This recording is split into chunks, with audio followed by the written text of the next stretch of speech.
Roberto Rossellini ou le cinéaste télévision.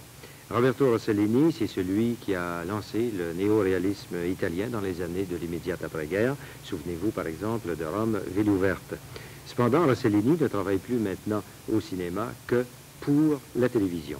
Andréane Lafont l'a rencontré à Montréal la semaine dernière où il était venu présenter à l'université Sir George Williams 2 de ses films télévision.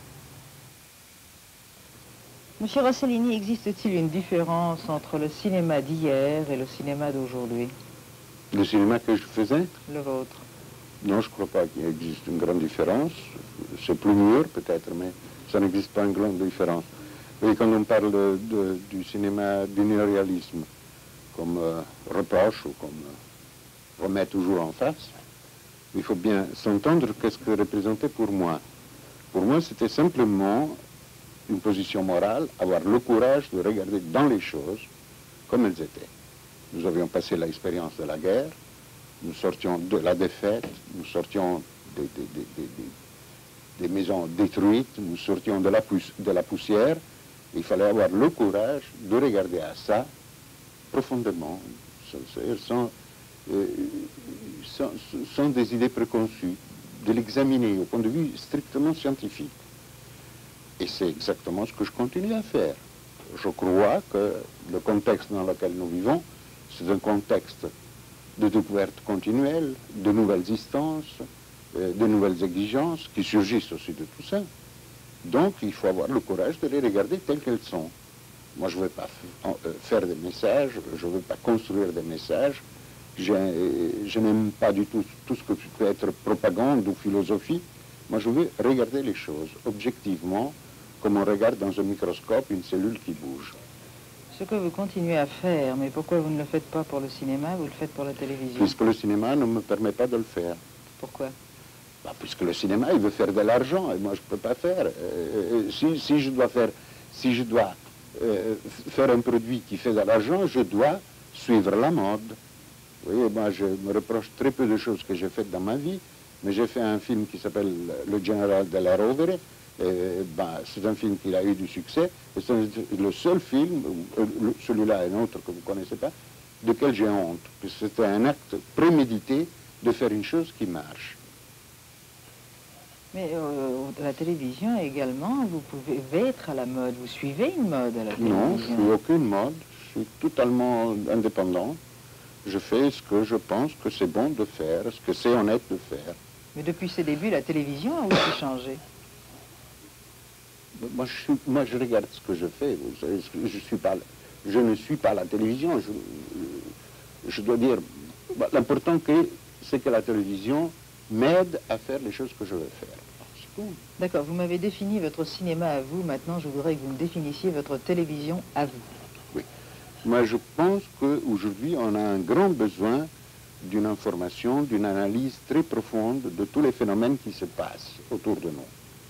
Donc, dans un certain sens, il faut inventer de nouvelles formules qui soient, usons le mot éducatif pour s'entendre.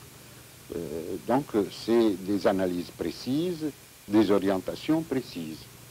Alors, dans ce propos, j'ai tâché de mettre en marche un système. Quel est le système?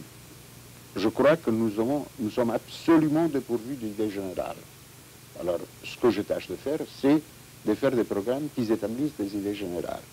Puis, profitant de ces programmes, je vous donne un exemple. Je fais une série qui s'appelle La lutte de l'homme pour la survie. C'est 12 heures, et c'est une espèce de révision de l'histoire humaine du néolithique à nos jours. Mais vu à travers l'homme, pas vu à travers les rois ou les guerres ou les batailles, vu à travers les nouvelles acquisitions que l'homme a faites.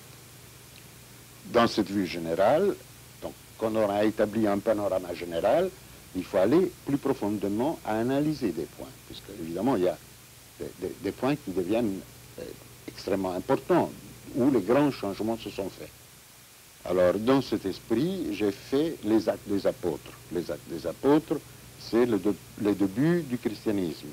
Le début du christianisme représente, entre autres, et pour moi, c'est mon point de vue plus important, une nouvelle vue de l'homme envers la nature.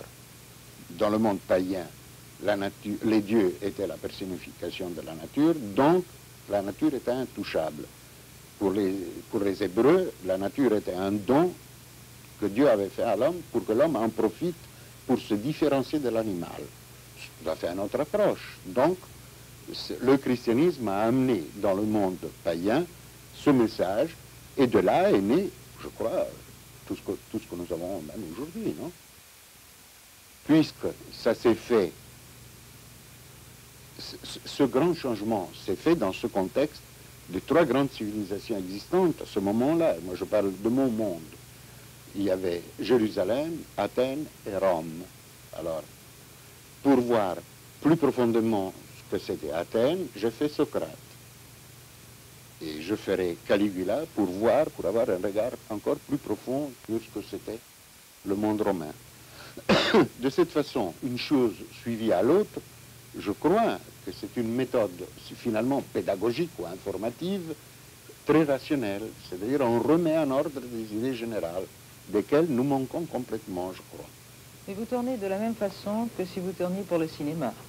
Absolument, du point de vue technique, oui. Est-ce que vous verriez par exemple ce que vous faites pour la télévision dans une salle de cinéma projetée sur un écran? Ben, pas mal des choses que j'ai faites à la télévision sont passées dans les salles de cinéma après. Donc c'est pour vous la même chose, il y a pas Pour moi, beaucoup c'est de tout à fait la différence. même chose. Vous n'avez pas du tout renoncé au cinéma. Si vous voulez, ben, puisque vous dites tellement que je renonce ou non au cinéma, je n'ai pas renoncé, ou je l'ai renoncé. Je m'occupe, je sais qu'à travers les structures du cinéma, je ne peux pas faire ce que je veux. Voilà, c'est tout. Alors je profite des autres structures pour faire ce que je veux. Alors vous faites des films pour la télévision. Et je fais des films pour la télévision.